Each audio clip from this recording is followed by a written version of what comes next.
Hello everyone, how are you all? I hope all are fit and fine. Yes, my dears, I am also fine.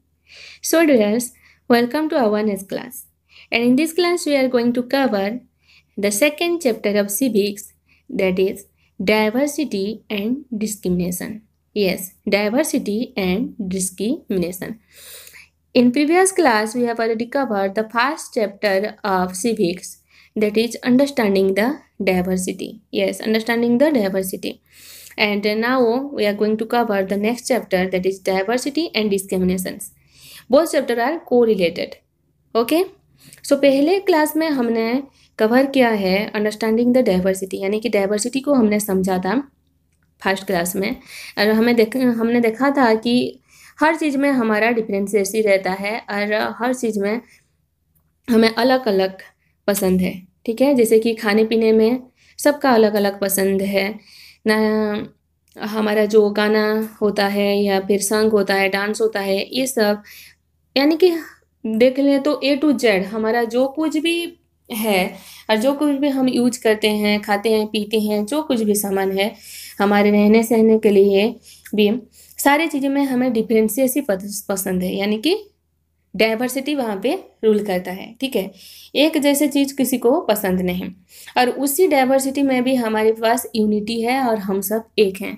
ठीक है, हमारे India में 29 states होते हुए भी हम सब इंडियन हैं, भारतीय हैं। हर स्टेट का अलग अलग खाना पीना, रहन सहन, सब कुछ होते हुए भी हम सब एक जैसे रहते हैं और इंडियन कहलाते हैं। ठीक है, तो diversity lead the unity also. So in this chapter हम कवर करेंगे कि उसी डाइवर्सिटी कैसे डिस्क्रिमिनेशन को लीड करता है। डिस्क्रिमिनेशन मीन्स डिस्क्रिमिनेट क्रिएट करना, यानी कि पक्षपातिता, किसी की इन्फीरियर करना, टोटली अलग समझना, उसे नीचा दिखाना। तो देखो, डाइवर्सिटी में से यूनिटी आता है, हम एक होकर रहते हैं। उसी डाइवर्सिटी में से डिस्क्रिमिनेशन भी आता है, किसी को हम इतना नीचा दिखाते हैं कि सोचो ही मत, वो लोग इन्फीरियर समझते हैं खुद को।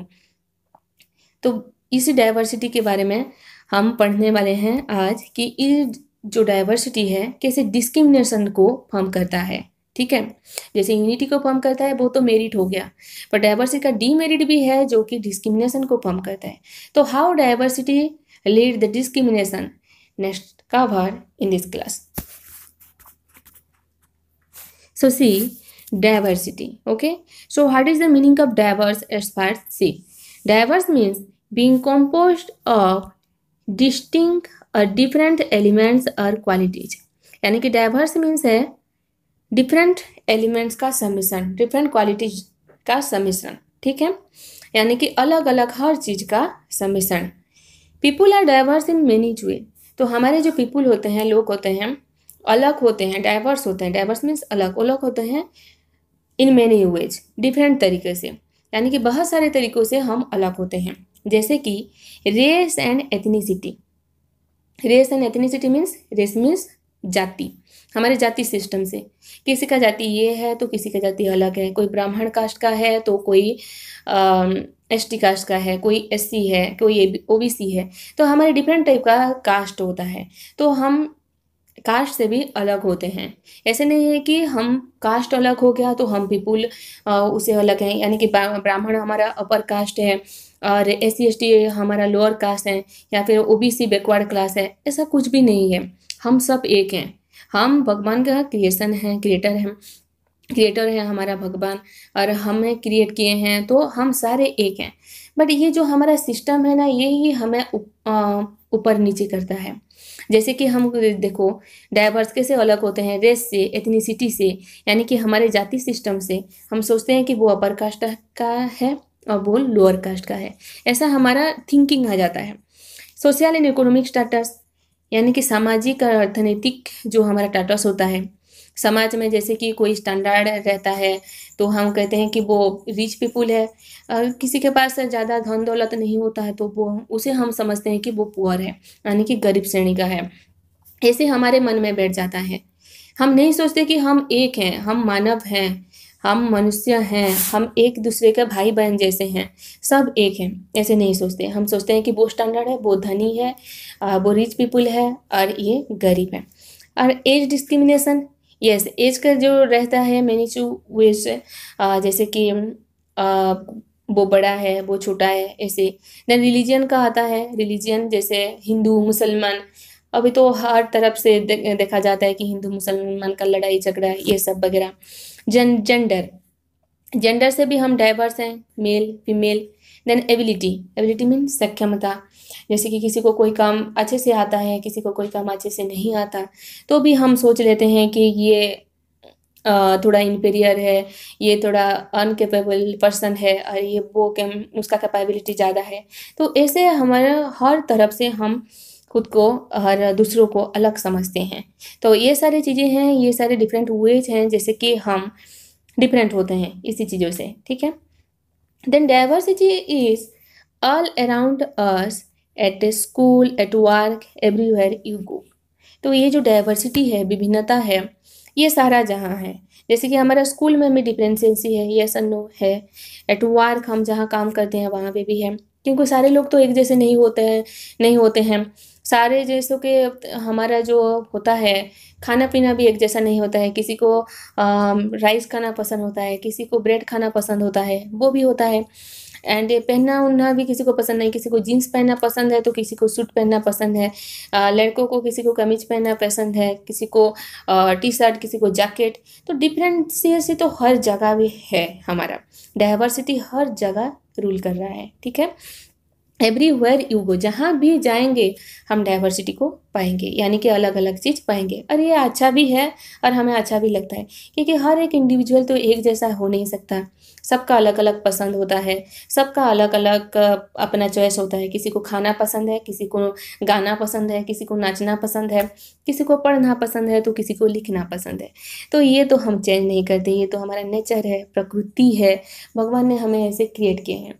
तो डाइवर्सिटी तो हमारा सारा जहाँ रहेगा, ठीक है। Then it is best to treat people who are different than you with tolerance. But इसी डाइवर्सिटी में हम क्या करेंगे, देखो मुझे पसंद है पढ़ना तो मैं पढ़ूंगी, किसी को नाचना पसंद है वो तो नाचेगी, ठीक है। तो वो उस जगह मैं नहीं बोलूँगी कि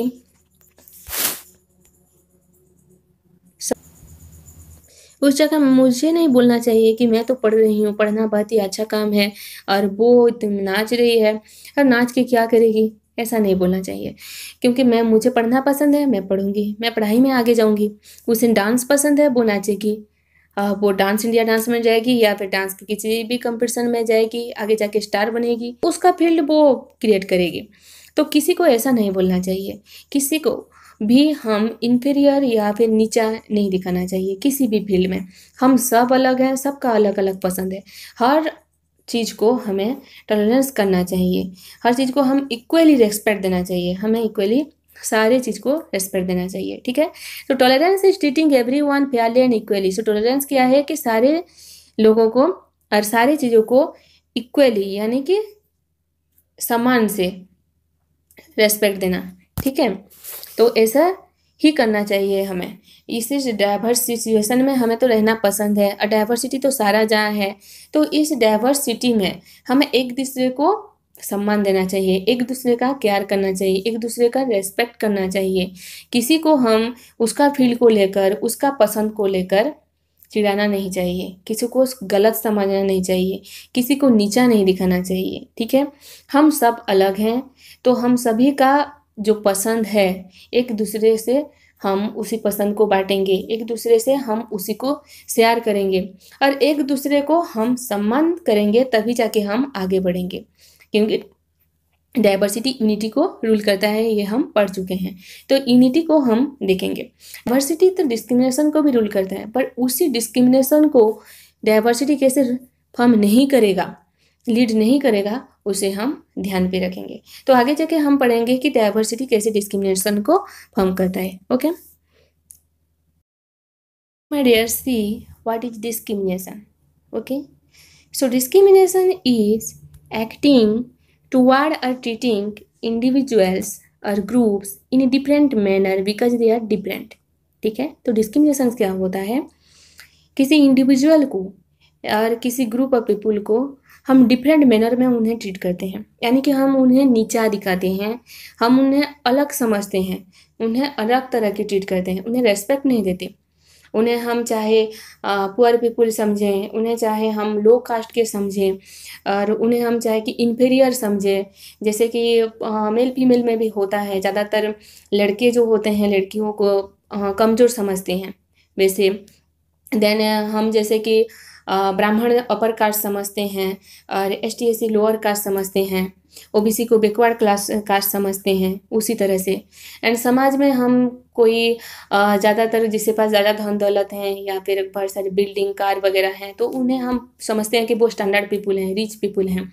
किसी के पास ऐसे नहीं होता है, छोटा सा घर होता है, तो वो समझते हैं कि वो पुअर पीपुल है, वो तो गरीब है, ऐसे समझते हैं। तो ये जो धारणा होती है कि वो रिच है, वो गरीब है, वो पुअर है, और वो अपर कास्ट का है, ब्राह्मण है, और वो लोअर कास्ट का है, ST SC है, ये जो हमारा धारणा होता है, थिंकिंग होता है, वो है हमारा डिस्क्रिमिनेशन।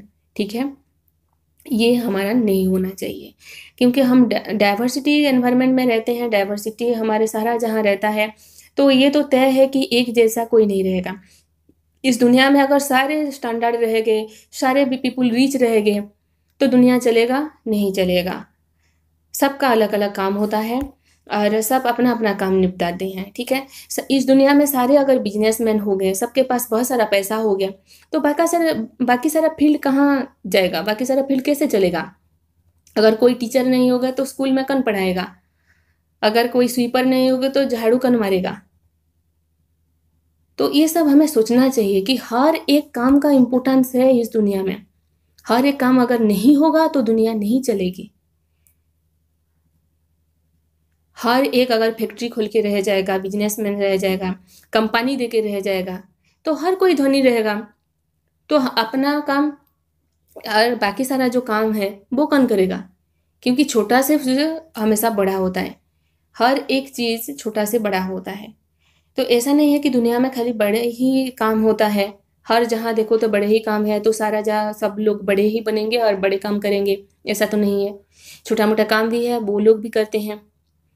अगर बस नहीं चलेगा, बस ड्राइवर नहीं रहेगा, कोई बस ड्राइवरी काम नहीं करेगा, तो बस में जाएगा कौन? सबका कार होगा, सब कार में ही जाएंगे। तो सबको कार चलाना आता है, ड्राइवर तो रखना पड़ेगा। अगर सब धनी है तो ड्राइवर क्यों रहेगा? सोच पा रहे हो कि मैं क्या समझा रही हूँ? मैं ये समझा रही हूँ कि हर एक फील्ड में जो फील्ड में काम कर रहा है, वो अपने फील्ड में मस्त है, वो अपने फील्ड में नंबर 1 है।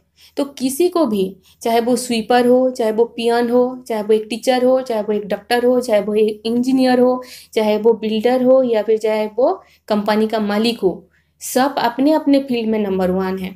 कोई नीचा नहीं है कि कोई अपर नहीं है। ठीक है, कोई ऊपर नहीं है, कोई बड़ा नहीं है या फिर कोई छोटा नहीं है। वो स्वीपर भी हो, एक दिन में चाहे वो 2 रुपया भी कमाता हो, महीने के चाहे वो 2,500 भी कमाता हो, कि जितना भी कमाता हो, वो कभी भी नीचा नहीं है। और एक बिल्डर जो कि एक महीना में 1 करोड़ भी कमाता हो, तो वो बड़ा नहीं है, वो अपने हिसाब से बड़ा है। और वो जो स्वीपर जो 2,500 महीने के कमाता है, वो अपने हिसाब से बड़ा है। सब अपने अपने हिसाब से, अपने कदम पर सब खड़े होते हैं, अपने अपने हिसाब से सब बड़े हैं। कोई अपर नहीं है, कोई नीचा नहीं है, कोई ऊंचा नहीं है, कोई नीचा नहीं है। तो ऐसे थिंकिंग हमें नहीं रखना चाहिए। बट ये जो डाइवर्सिटी है, ऐसी थिंकिंग को भी हमारा लीड करता है। ठीक है, तो देखते हैं कि डाइवर्सिटी और क्या क्या करता है। डिस्क्रिमिनेशन, व्हाट अपन लीड्स टू डिस्क्रिमिनेशन, यानी कि डिस्क्रिमिनेशन और क्या क्या लीड करता है। देखो, stereotype. What do you mean by stereotype? Stereotype means an idea और statement about all of the members of a group. यानी कि पहले से ही सोच लेना, जो कि अंधविश्वास टाइप का होता है। एक एन आइडिया और statement about all the members of a group, किसी ग्रुप के पीपुल के बारे में हम सोच लेते हैं, जो कि हमारे जो होता नहीं है, बट हम सोच लेते हैं कि ऐसा है। जैसे कि अंधविश्वास कहते हैं ना, कहते हैं कि जो पूर्णिमा के दिन रात में बाहर नहीं जाना, भूत वगैरह ये सब वगैरह घूमते रहते हैं ये सब बोलते हैं ना, तो वो एक अंधविश्वास है। ऐसा नहीं है कि पूर्णिमा के दिन कोई रात को बाहर नहीं जाता, जाते हैं लोग। किसी को भूत पकड़ता है? नहीं पकड़ता है क्योंकि वो एक अंधविश्वास टाइप का है, तो मान लेते हैं। तो ऐसे एक होता है कि जैसे अंधविश्वास होता है कि जो नीचे कास्ट का पीपुल होते हैं उन्हें छूना नहीं, अनटचेबिलिटी जो रूल करता है, उन्हें छूना नहीं, छूने से क्या क्या प्रॉब्लम होगा। तो ये जो अंधविश्वास होता है वो स्टेरियोटाइप कहलाता है। तो ये जो डिस्क्रिमिनेशन है वो स्टेरियोटाइप को लीड करता है, ऐसा नहीं होना चाहिए, बट ये लीड करता है। देन लीड करता है प्रिजुडाइज। प्रिजुडाइज क्या है? Negative attitude toward A group of people. ये भी एक नेगेटिव धारणा है, ये नेगेटिव थिंकिंग होता है, जो कि एक नीचा धारणा भी कह सकते हैं। Negative thinking about A group of people, ये पीपुल के बारे में। जैसे कि हम सोचते हैं कि बंजारा लोग जो होते हैं उन्हीं से हम डरते हैं, कहते हैं कि वो लोग तो लोगों को भी मार देते हैं, ऐसे ऐसे करते हैं। तो हमारे पास एक थिंकिंग रह गया है कि वो लोग उतना क्रूएल होते हैं, लोगों को भी मारते हैं बोल के। पर असली में हम जाके उनके साथ रहे हैं, कभी कभी मिले हैं उनके साथ, उनका थिंकिंग, उनका सिचुएशन को कभी समझने की कोशिश किए हैं कि वो लोग कैसे रहते हैं, कैसे खाते पीते हैं, उनका सिचुएशन क्या है? नहीं, बस अपने आप जनरली एक धारणा लेकर बैठ जाएं कि नहीं वो लोग कैसे करते हैं। तो ये जो प्रिजुडाइज है वो एक नेगेटिव एटीट्यूड होता है पीपुल के बारे में, ठीक है, जो कि हम पहले से ही सोच लेते हैं। पीपुल को, लोगों को बिना जाने सूझे हम सोच लेते हैं कि नहीं ये लोग तो ऐसे होंगे, ये होता है। Then racism. रेसिज्म क्या होता है? The believe that members of one race और ethnic group are superior to members of other races और एथनिक ग्रुप। तो रेसिज्म ये होता है जाति सिस्टम को, जो हम कहते हैं कि हम बिलीव करते हैं कि नहीं अपर कास्ट के पीपुल जो होते हैं वो लोग अच्छे होंगे, और ये जो नीचे कास्ट के पीपुल होते हैं वो लोग अच्छे नहीं हैं। उनका थिंकिंग तो बहुत ही चीप होता है, चीप माइंडेड होते हैं, उनका थिंकिंग अच्छा नहीं होता, ये हम पहले से सोच लेते हैं। तो ये जो डिस्क्रिमिनेशन है ये सारी चीज़ों को वो फॉर्म करता है, स्टेरियोटाइप को, प्रिजुडाइज को, रेसिज्म को, ओके, जो कि नहीं होना चाहिए। देन देखते हैं कि ये जो डिस्क्रिमिनेशन को अलग करने के लिए क्या क्या हमारे पास लॉ है। तो the united states has enacted several laws that make it unlawful for employees to discriminate against employees, applicants and clients. तो यूनाइटेड से जो कि हमें अमेरिका है वो ऐसे बहुत सारा रूल्स और बहुत सारा लॉ तैयार किया है जैसे कि डिस्क्रिमिनेट ना हो, क्योंकि अमेरिका में भी बहुत सारे जैसे कि काले गोरे का भेदभाव, जो कि हम गांधीयन एरा से भी पढ़ते आ रहे हैं, काला गोरा भेदभाव, काला पीपुल जो कि अमेरिका के जो हैं काले पीपुल भी रहते हैं और गोरे भी रहते हैं। तो काला गोरा भेदभाव अमेरिका में हमेशा चला आता रहता है। तो वो सिविल एक्ट जो था, सिविल एक्ट उसी में भी हमने देखा है। तो ठीक है, आगे जाके भी पढ़ेंगे उसके बारे में। तो अमेरिका इसी डिस्क्रिमिनेशन को अलग करने के लिए, जो काला गोरा भेदभाव को अलग करने के लिए बहुत सारे रूल्स रेगुलेशन भी निकाला है और बहुत सारे लॉज भी उसके पास है, जैसे कि सिविल राइट्स एक्ट है 1964 का, देन एज डिस्क्रिमिनेशन एक्ट है 1967 का, and American with disability act है 1990 का। तो ये सारे रूल्स रेगुलेशन कहा है। नए सिविल राइट्स एक्ट 1964 में ये कहा गया है कि कोई भी पीपुल कलर, स्किन कलर को लेकर डिस्क्रिमिनेट नहीं है, यानी कि काला गोरा भेदभाव नहीं है, वो चाहे काला हो वो चाहे गोरा हो, सब एक हैं।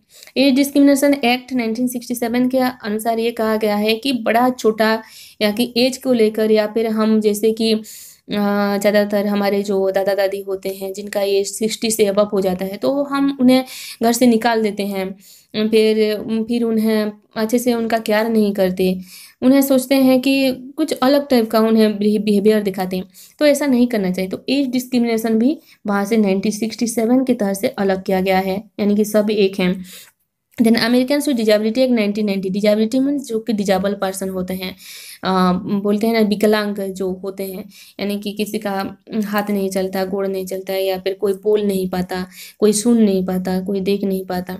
तो ऐसे जो होते हैं बच्चे से लेकर बूढ़े तक, तो उन्हें भी हम इन्फीरियर या फिर नहीं ट्रीट कर सकते, उन्हें भी हम अलग नहीं समझ सकते, वो भी हमारे जैसे हैं, ठीक है, वो भी तो गॉड का क्रिएशन है, वो भी तो हमारे जैसे इंसान हैं, तो क्यों हम उन्हें अलग ट्रीट करें।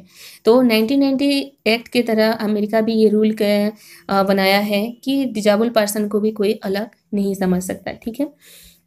सो because of this laws employers must base decisions such as hiring, firing, job assignment solely on an employee's ability to do the job। सो ये सब जो लॉज हैं अमेरिका के पास, उसी हिसाब से क्या होता है, अमेरिका में कोई किसी से भी अलग नहीं समझता, सब एक जैसे ट्रीट होते हैं। And employers must make accommodations changes for employees customers with disability. तो कंपनी हो या फिर कहीं भी, जब में भी जो एम्प्लॉय काम करते हैं उन्हें भी समानता रहता है, ठीक है। Employers who discriminated are subject to fines and lawsuits. जो भी अगर किसी डिजेबल पर्सन को, किसी एजेड पर्सन को, यानी किसी फील्ड को लेकर किसी को डिस्क्रिमिनेट करेगा, गोरा जो काला गोरा भेदभाव, ऐसे कोई भी एम्प्लॉई अगर कोई भी इंसान अमेरिका में करेगा तो वो फाइन देगा या फिर वो लॉ से पनिश्ड होगा। ओके, ही और she should be punished by the law. ऐसा लॉ काम करना चाहिए, ठीक है।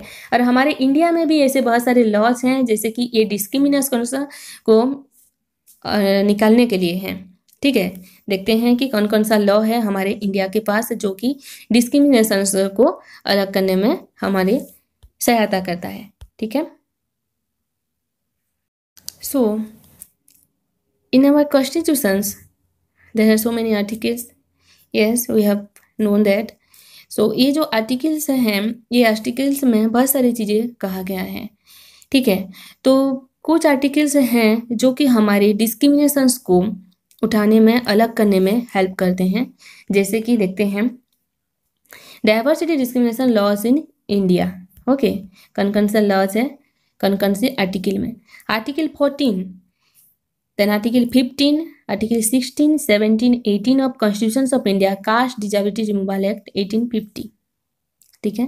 यानी कि कास्ट डिजेबिलिटी रिमूवल एक्ट, जो कि कास्ट में जो अपर कास्ट, लोअर कास्ट, ये जो सिचुएशन होता है, इस चीज़ को अलग करने के लिए हमारा एक एक्ट हुआ था, वो है कास्ट डिजेबिलिटी रिमूवल एक्ट 1850, 1850 मसीहा को। और उसी हिसाब से हमारा ये जो अपर कास्ट लोअर कास्ट, ये चीज़ को उठा दिया गया है। कोई भी अपर नहीं है, कोई भी लोअर नहीं है, ऐसा बोलना भी मत, ये लॉ के तरफ से बहुत ही गलत होगा, ठीक है। और हम पनिशमेंट भी पा सकते हैं। तो ऐसे डिस्क्रिमिनेशन नहीं होना चाहिए, और ऐसे डिस्क्रिमिनेशन को हमारे इंडिया में भी उठाया दिया गया है कास्ट डिजेबिलिटी रिमूवल एक्ट 1850 मसीहा के हिसाब से। एंड आर्टिकल 14, 15, 16, 17, 18 ऑफ कॉन्स्टिट्यूशन, यानी कि हमारे संविधान का ये जो 5 आर्टिकल हैं, ये भी हमारे इक्वालिटी को प्रमोट करते हैं, इक्वालिटी बिफोर लॉ, ठीक है। आर्टिकल 14 भी हमारे इक्वालिटी बिफोर लॉ, समानता के हिसाब से कहते हैं, या कि कहता है कि हमारे सब एक हैं, और लॉ के हिसाब से हम कोई भी ऊपर नीचे नहीं है, कोई भी अपर कास्ट लोअर कास्ट नहीं है, कोई भी रिच पीपुल नहीं है, कोई भी पुअर पीपुल नहीं है, सब एक हैं। आर्टिकल 15 भी हमें कहता है कि there is no any discrimination on the grounds of race, caste, colour, religion etcetera. यानी कि कास्ट को, कलर को लेकर, कास्ट मीन्स जाति, कलर मीन्स स्किन, गोरा कला भेदभाव, ये जो होता है, then caste, creed, colour, religion, हमारा जो हिंदू मुसलमान। तो आर्टिकल 15 से there is no any discrimination and the ground of caste, creed, colour, religion etcetera. यानी कि ये सब चीज़ों को लेकर हम किसी को भी डिस्क्रिमिनेट नहीं कर सकते, किसी को भी अलग नहीं समझ सकते, ये आर्टिकल 15 कहता है। आगे जाके हम जब कॉन्स्टिट्यूशन आर्टिकल पढ़ेंगे तो अच्छे से पढ़ेंगे, पर फिलहाल इतना समझो कि ये जो आर्टिकल होता है वो हमारे इक्वालिटी को प्रमोट करता है एंड डिस्क्रिमिनेशन को ख़त्म करने की बात करता है। आर्टिकल 16 कहा गया है कि इक्वल अपॉर्चुनिटी ऑफ एम्प्लॉय, तो हर जगह को एम्प्लॉय में, हर जगह पे एम्प्लॉय को इक्वल अपॉर्चुनिटी दिया जाएगा। 17 कहता है हमारा, 17 में हमें कहता है कि टाइटल को लेकर और किसी को हम ऊपर नीचा नहीं कर सकते, यानी कि ये तो डॉक्टरेट उपाधि पाया है तो ये तो बड़ा है, और इसका तो कोई उपाधि नहीं है तो ये छोटा है, ऐसा नहीं है। कोई पद्म भूषण पा गया तो वो बड़ा आदमी है, कोई कुछ नहीं पाया तो वो छोटा आदमी है, ऐसे हम टाइटल्स को लेकर कुछ नहीं कर सकते। देन आर्टिकल 18 अनटचेबिलिटी, यानी कि किसी को अनटचेबल बनाना, जैसे कि छूना, किसी को छूना तो गलत बात होता है, अगर किसी को हम छू लिए तो अशुद्ध हो जाते हैं, ऐसे हमारे पास कुछ अंधविश्वास जैसे होता है, तो वो भी आर्टिकल 18 मना किया है, ठीक है। तो ऐसे जो आर्टिकल 14, 15, 16, 17, 18 ये जो 5 आर्टिकल होते हैं वो हमारे इक्वालिटी को प्रमोट करते हैं। कहते हैं कि कोई भी किसी भी फील्ड में अपर और लोअर नहीं है, कोई भी ऊपर नहीं है, कोई भी नीचे नहीं है, कोई भी अलग किसी भी हिसाब में नहीं है, हम सब एक हैं, ठीक है। Then Hindu succession act 1956, another एक एक्ट है जो कि हिंदू सक्सेशन एक्ट है 1956 का। वो भी कहता है कि limited owner status of women who owned property amended in 2004 to give daughters equal inheritance rights with son. यानी कि हिंदू सक्सेशन एक्ट 1956 में ये भी कहा गया है, जैसे कि आज लोग पेरेंट्स, सबका पेरेंट्स नहीं है पर कुछ पेरेंट्स ये समझते हैं कि लड़कों को ही पढ़ाएं, लड़कियों को नहीं पढ़ाएं, क्योंकि लड़की का तो क्या है, वो मैरिज कर दे, ब्याह होके कर अलग घर जाएगी और वहाँ पे रहेगी, तो उन्हें पढ़ा के क्या करेंगे। और कुछ पेरेंट्स तो ये भी सोचते हैं कि हमारा लड़का ही होना चाहिए, लड़की हो तो अबॉर्शन कर दो, लड़की को मार दो, लड़की को तो जन्म ही ना दो, ऐसे ही समझते हैं। देन ये जो सन एंड डॉटर यानी कि गर्ल एंड बॉय, जो लड़का और लड़की में भेदभाव है ये बड़ा है। और आज भी कुछ पेरेंट्स या फिर आज भी कुछ लोग ऐसे होते हैं कि ये सिचुएशन है, ये अंधविश्वास में रहते हैं कि लड़का सब कुछ कर सकता है, लड़की कुछ नहीं कर सकती और उन्हें तो लड़का ही चाहिए, बस ऐसे ही सोचते हैं। तो ये हिंदू सक्सेशन एक्ट में ये भी कहा गया है कि पिता का प्रॉपर्टी पे लड़का का जितना अधिकार है, लड़की का उतना ही अधिकार है, ठीक है।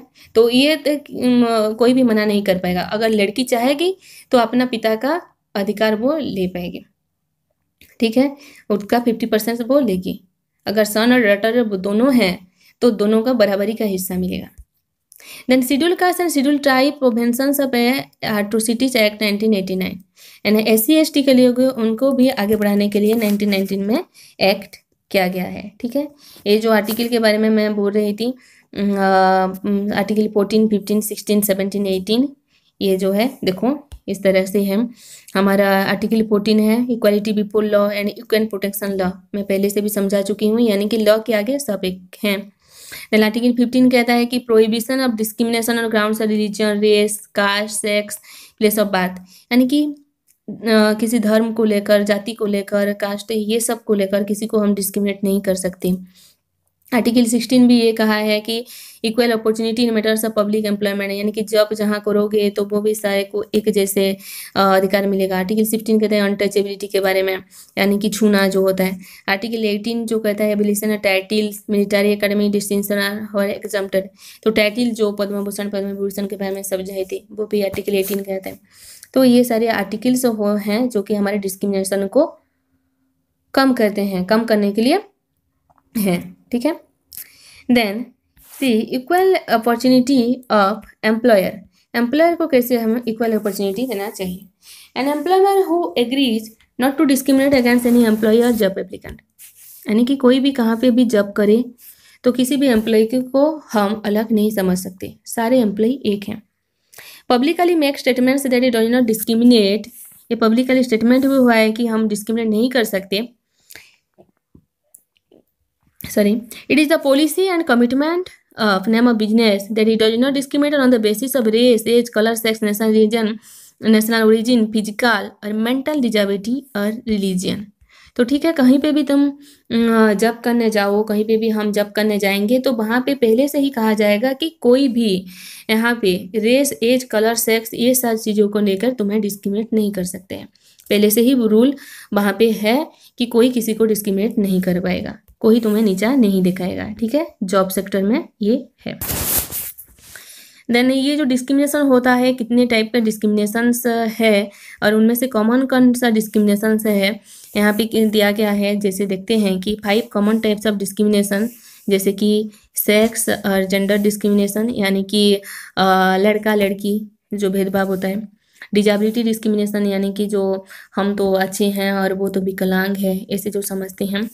देन एज डिस्क्रिमिनेशन, यानी कि हम तो यंग हैं, वो तो बूढ़ा बूढ़ी हैं, इस टाइप का। देन रेशियल एथनिक डिस्क्रिमिनेशन, जो कि Brahmin caste, lower caste, SC/ST caste, ऐसे। देन रिलीजियस डिस्क्रिमिनेशन, हिंदू मुसलमान, इस टाइप का। So this are the 5 common type of discriminations we are seen in the our society commonly. तो ये सब डिस्क्रिमिनेशन होता क्या है देखते हैं। सेक्स और gender discrimination means based upon a person's gender, तो जेंडर को लेकर जो डिस्क्रिमिनेशन होता है मेल फीमेल, वो होता है सेक्स और gender discrimination. And non traditional occupation, any occupation in which women और man comprises less than 25% of the work force. See, any occupation in which women और man comprise less than 25% of the work force, ये होता है। तो ज़्यादातर क्या होता है ना, मेल और फीमेल ये जो जेंडर डिस्क्रिमिनेशन किस फील्ड में दिखाया जाता है, जॉब सेक्टर में दिखाया जाता है। यहाँ पे क्या होता है, उसी काम को अगर मेल करे तो वो फुली सैलरी मिलेगा, उसे फुली सैलरी वो पाएगा, पर उसी काम को अगर फीमेल करे तो उसे कम सैलरी दिया जाता है, यानी कि 50% सैलरी दिया जाता है। आखिर क्यों, ऐसा क्यों होता है? मेल और फीमेल, हमेशा हम ये सोचते हैं कि मेल ज़्यादा काम कर सकते हैं, फीमेल नहीं कर सकते हैं, बट ऐसा नहीं है। मेल और फीमेल दोनों एक हैं, दोनों उसी काम को बराबरी के हिस्से से कर रहे हैं, तो दोनों को सैलरी क्यों अच्छे से नहीं मिलेगी? सैलरी तो सेम मिलना चाहिए, पर ऐसा नहीं होता। आज भी कई कई फील्ड ऐसा होता है जो कि मेल पीपल को ज़्यादातर सैलरी देती है और फीमेल पीपल को कम सैलरी देती है। देखो, हमारे जो लेबर भी आते हैं, जो काम करते हैं, कभी कभी ये जो कुछ दिन पहले हमारे ऐसे काम हो रहा था, घर तैयार हो रहा था, तो घर में भी लेबर आए हुए थे, तो वहाँ पे भी काम हो रहा था। तो मैं देखी कि वहाँ जो थे फीमेल थे 3-4 लोग थे और मेल पर्सन थे 7-8 लोग शायद मेल पर्सन थे। तो मैं उनका एक पर डे का उनका जो सैलरी मीन्स उनका जो तनख्वाह था पर डे का वो कितने लेते हैं मैं पूछी। तो वहाँ पे मुझे कहा गया कि मेल पीपल जो होते हैं वो 600 लेते हैं और जो फीमेल लोग होते हैं उनको 300 दिया जाता है। तो देखो कितना बड़ा तफात हुआ, मेल पीपल लोग लेते हैं 600 और फीमेल पीपल लोग लेते हैं 300। मैं बोली कि ऐसा क्यों?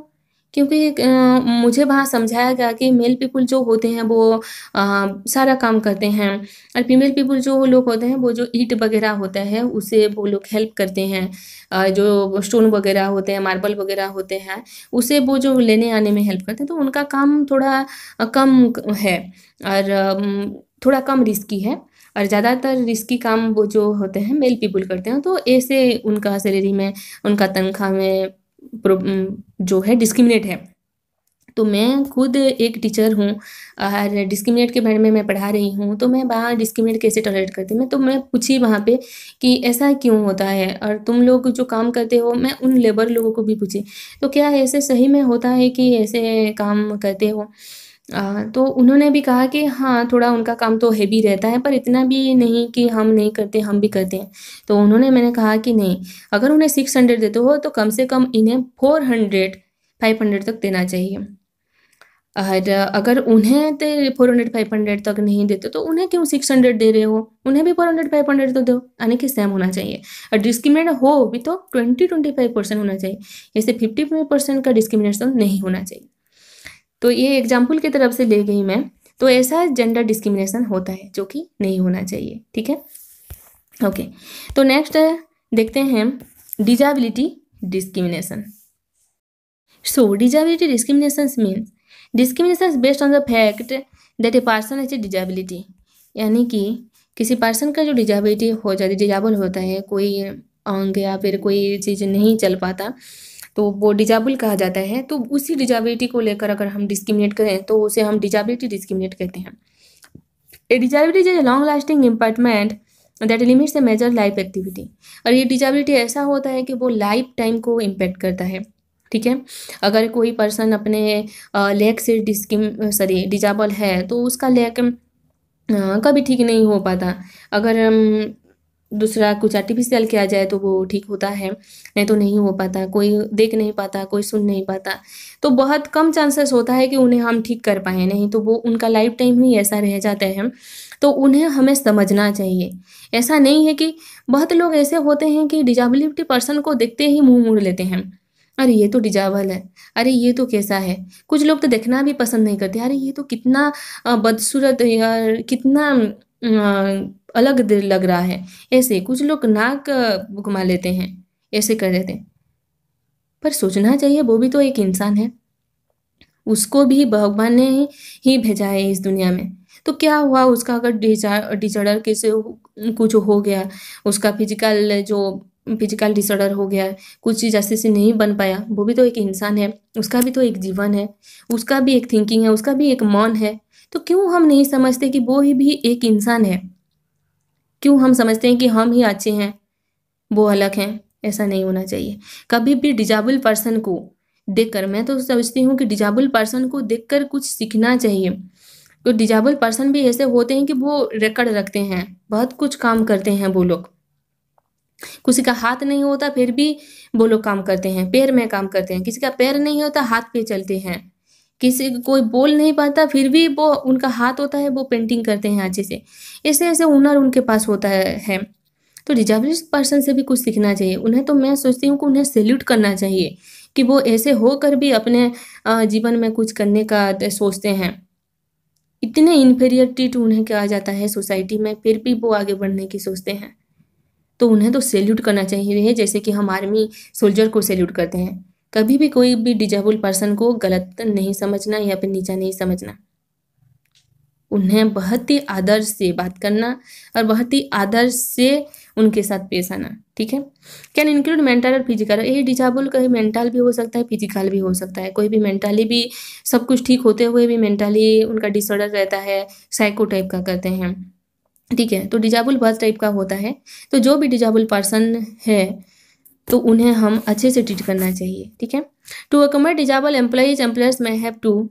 तो ये जो कुछ रूल्स रेगुलेशन है जो कि डिजेबल पर्सन भी आजकल काम करते हैं। एक तो डिजेबल जो फीमेल है वो तो IAS में है, उनका नाम संगीता महापात्र या फिर समथिंग कौन है वो, एक विकलांग हैं फिर भी वो IAS क्लियर किए हैं। वो तो एक अभी कौन सा कैडर पे वो कलेक्टर हैं, सोचो। तो वो डिजेबल होकर भी देखो उतने उनका कॉन्फिडेंस, उनका ताकत, वो IAS क्लियर कर जाए, जो कि हम अच्छे अच्छे लोग क्लियर करने को डरते हैं। तो ऐसे होता है। डिजेबल कोई उनका डिजेबल जिस भी अंग में उनका होता है या फिर जिस भी फील्ड में उनका होता है वो सिर्फ उनका तो भगवान ने कुदरती है, वो चीज़ें अलग नहीं किया जा सकता। बट उन्हें कभी हम इन्फीरियर नहीं समझ सकते, ठीक है। तो डिस्ट्रक्चर jobs, alter equipment, modify work station, ये सब सुविधाएं हमें उन्हें देना चाहिए। किनको देना चाहिए? जो डिजेबल पर्सन जॉब करते हैं उन्हें देना चाहिए, और गवर्नमेंट अभी प्रोवाइड कर रही है अभी, ठीक है। Then age discrimination. Age discrimination क्या है? Employers may not discriminate based on a person age. तो पर्सन एज को लेकर एम्प्लॉयर्स यानी कि कहाँ पे जॉब कर रहे हैं फिर कुछ, तो किसी को भी हम डिस्क्रिमिनेट नहीं कर सकते, ठीक है। देन रेशियल एथनिक डिस्क्रिमिनेशन क्या है? रेशियल एथनिक डिस्क्रिमिनेशन जो कि मैं बताइए कि कास्ट को लेकर, जो upper caste lower cast, ethnicity और रेस को, कोई भी मानवीय जाति को लेकर जो होता है वो है।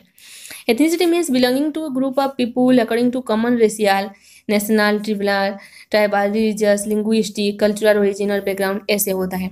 लैंग्वेज को भी लेकर देखो, समाज में ऐसा होता है कि एग्जाम्पल ले लो, तुम्हें इंग्लिश नहीं आती और तुम्हारे दोस्त को आता है इंग्लिश, तो वहाँ पे ही तुम्हें इन्फीरियर ट्रीट किया जाता है।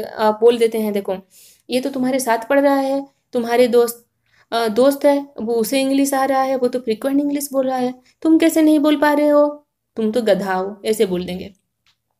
अगर वो इंग्लिश बोल पा रहा है तो मैं समझती हूँ कि उसके पास कुछ कैपेसिटी है, वो बोल पा रहा है, अच्छी बात है।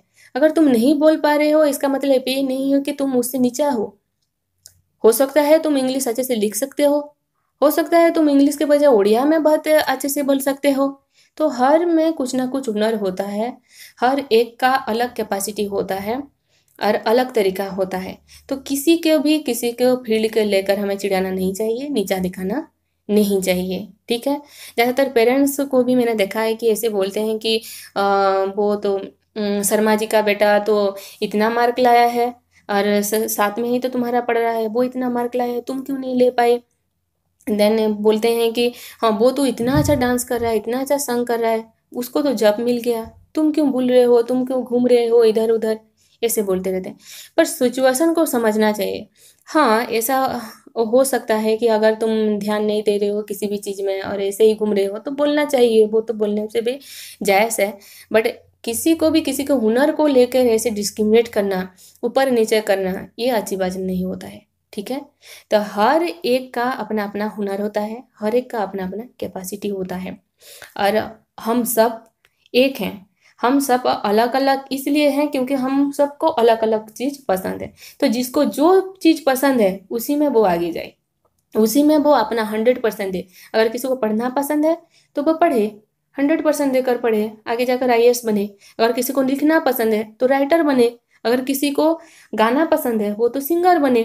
तो हर कोई जिसमें भी अच्छा है उसी में आगे जाए, ठीक है। तो ऐसे डाइवर्सिटी तो रहेगा, और डाइवर्सिटी रहने में भी अच्छा लगता है, हर चीज़ में डाइवर्सिटी रहे, ठीक है।